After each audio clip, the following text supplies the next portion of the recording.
What's going on, Tar Heel Nation? It is your favorite North Carolinian, Russ the Tar Heel. And in this huddle, we're going to talk about the recently released 2024 North Carolina Tar Heels football schedule.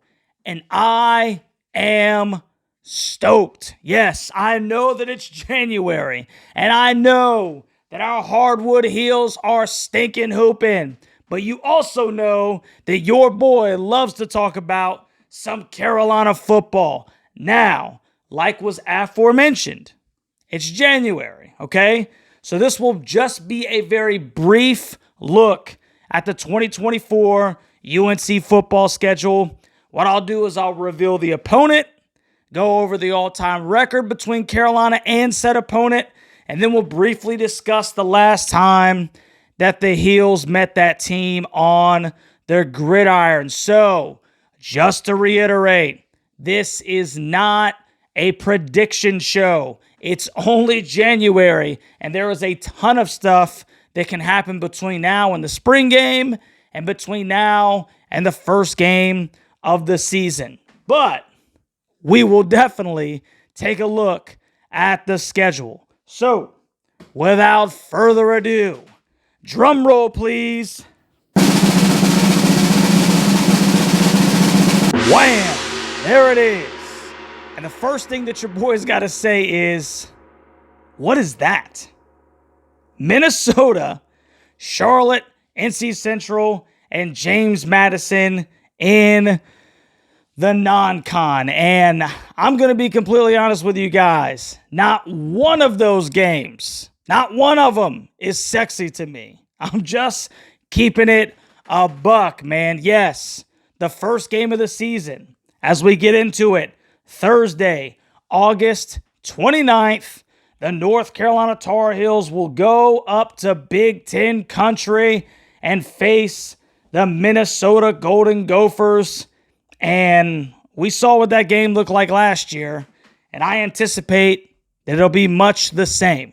I mean, Minnesota, first game of the season, I guess it could be worse, but man, just not very sexy if you ask me. Now, North Carolina played Minnesota last year for the first time, so Carolina holds a 1-0 record against the Minnesota Golden Gophers, and they beat them last year 31-13 in Chapel Hill. Drake May threw for 414 yards, 2 touchdowns. He also had 2 interceptions.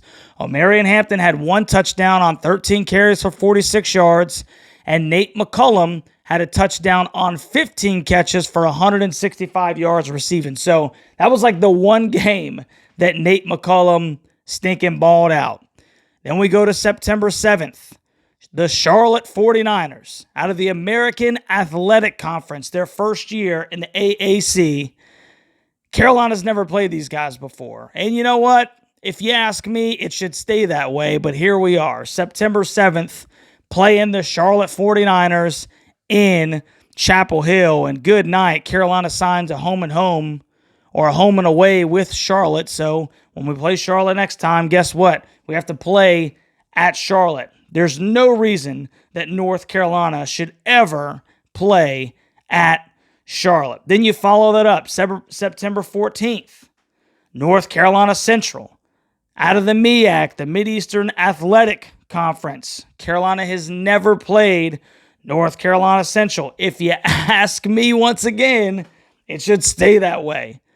North Carolina should never play North Carolina Central unless it's the first game of the season since there are no preseason games in college football. Then Carolina follows that game up, September 21st. James, Madison, Dukes out of the Sun Belt Conference. Now, this is not a bad football team last year, okay? This is not definitely a walk in the park type game, but it's still James Madison. And North Carolina holds a 3-0 record all time against the Dukes. The last meeting was a 56-28 North Carolina victory. In 2016, Mitch Trubisky threw for 432 yards and 3 touchdowns. Elijah Hood had 2 touchdowns on 106 yards, 18 carries, and Ryan Switzer had 5 catches, 101 yards for 1 touchdown. Now, interesting football game, September 28th, right? We start conference play at Wallace Wade Stadium against the Puke Blue Devils for the Victory Bell. Now, North Carolina leads that all-time series 65-40 with 4 ties. And the last time these two teams met was last year, a 47-45 double overtime victory by the North Carolina Tar Heels, which your boy and his family were there to see the Tar Heels storm the field and keep the Victory Bell. Drake May had a touchdown pass. He also had an interception. He threw for 342 yards. O'Marion Hampton rushed for 1 touchdown on 31 carries for 171 yards. And Tez Walker had 7 receptions for 162 yards. Then North Carolina moves on. October 5th, the Pitt Panthers in Chapel Hill. North Carolina leads the all-time series against the Pitt Panthers 12-5. And the last time these two teams met was last year. 41-24, North Carolina victory up in Pittsburgh. Drake May had a touchdown pass. He threw for 296. O'Marion Hampton had a touchdown, 18 carries, 67 yards. And J.J. Jones had 6 receptions for 117 yards. Then, very interesting football game. October 12th, the Georgia Tech Yellow Jackets come to Chapel Hill, and they take on Mack Brown and the Tar Heels and Jeff Collins and that North Carolina defense. So it will be very interesting to see what Jeff Collins has in store for his old team, where things did not go very well in his tenure there. North Carolina has a losing record against the Georgia Tech Yellow Jackets all time, 33-22, and the last time these two teams met was a 46-42 Georgia Tech victory last year in Atlanta. Drake May threw for 2 touchdowns on 310 yards. O'Marion Hampton had 153 on 29 carries and 2 touchdowns. And Bryson Nesbitt had a touchdown, 3 receptions, and 89 yards. Then a little interesting stretch right here. October 19th is an open date for the North Carolina Tar Heels. Then they'll follow that up October 26th at Virginia in the South's oldest rivalry. North Carolina holds a 66-58 all-time record against the Virginia Cavaliers. Their last meeting was last year when the card house fell over, basically. When Virginia came to Chapel Hill, North Carolina's number 10 in the country, undefeated, CFP talks, and a just atrocious Virginia team ends up beating North Carolina 31-27. Drake May had 2 touchdowns and a pick. He threw for 347 yards. O'Marion Hampton rushed for 112 yards on 19 carries. And Tez Walker had a touchdown, 11 catches for 146. Once again, that's where the stinking card house fell down. Basically, and North Carolina's season was just completely derailed for the second season in a row. And then following the Virginia game, where hopefully the North Carolina Tar Heels can get some stinking revenge from last year, a trip to Tallahassee to play the Florida State Seminoles on November 2nd. And North Carolina has not fared very well against the Seminoles, but they are 2-3 in their last couple of trips to Tallahassee. So hopefully North Carolina can continue that trend. They're 3-17 with 1 tie all time against Florida State. Their last meeting was in 2021. Florida State beat the Tar Heels 35-25. Sam Howell had 2 touchdown passes, 1 interception, and threw for 203 yards. He also led the team with 111 yards on 11 carries.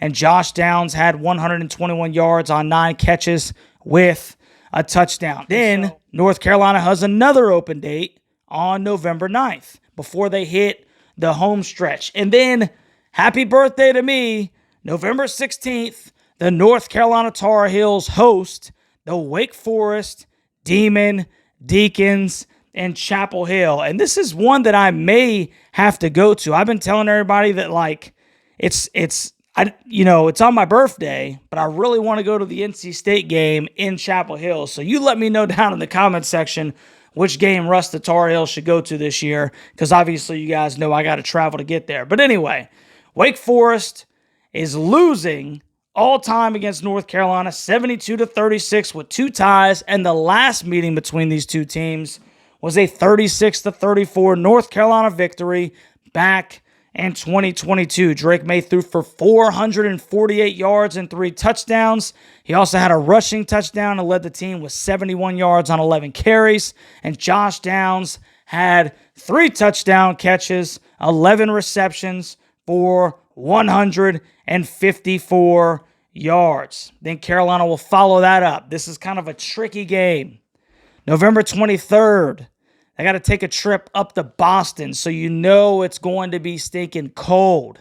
And when I knew that we were playing Boston College in Chestnut Hill, I was hoping that we would get this game toward the front end of the schedule to avoid this stinking weather. Nope. We're going to be freezing our butts off. But the good news is that North Carolina leads the all-time series 6-2. Last meeting between these two teams, 26-22 North Carolina victory. Back in 2020, Sam Howell had 2 touchdown passes, 1 interception, 225 yards passing. Michael Carter had 121 yards rushing on 16 carries, and De'Ami Brown had 4 catches for 60 yards. You guys remember that was like a real strange game that Carolina kind of pulled out in the end. So hopefully they'll be able to handle business a little bit easier when they make that trip up to Boston College in the second to last game of the year. And then November 30th, the North Carolina Tar Heels host the team that we love to hate, NC State. And North Carolina holds a 68-39 with 6 ties. Last year was an embarrassing 39-20 NC State victory in Raleigh. Drake May had 2 touchdown passes, 2 picks while throwing for 254 yards. He also had 1 touchdown, 9 carries for 106 yards rushing. And John Copenhaver had 1 touchdown reception for 5 catches for 64 yards. It is time for us to turn the tide against NC State. And what better way to do that than to finish the 2024 campaign on a high note by beating State in Chapel Hill. So there you go, Tar Heel Nation. That's it. I don't know about you, man, but this is not like some kind of crazy, just unbearable schedule. We'll see what North Carolina has, but I see a ton of W's/gray games that can go either way. I mean, I guess you could talk about the at Florida State game as kind of the one that you're looking at and you're like, ooh, that one may be really tough. But what other game on here do you kind of look at and you're like, man, I just don't know. I don't know. We'll see. Like I said, there's a lot that can happen between the spring game and opening week when Carolina goes all the way up to Minnesota and plays the Golden Gophers. So let me know what you think about this schedule down in the comment section, Tar Heel Nation. If you haven't already, baby, like, share, subscribe to the channel. Get ready for football season, man. I'm excited. I don't know about you guys. Love me some Carolina football. We'll catch you on the next one, baby.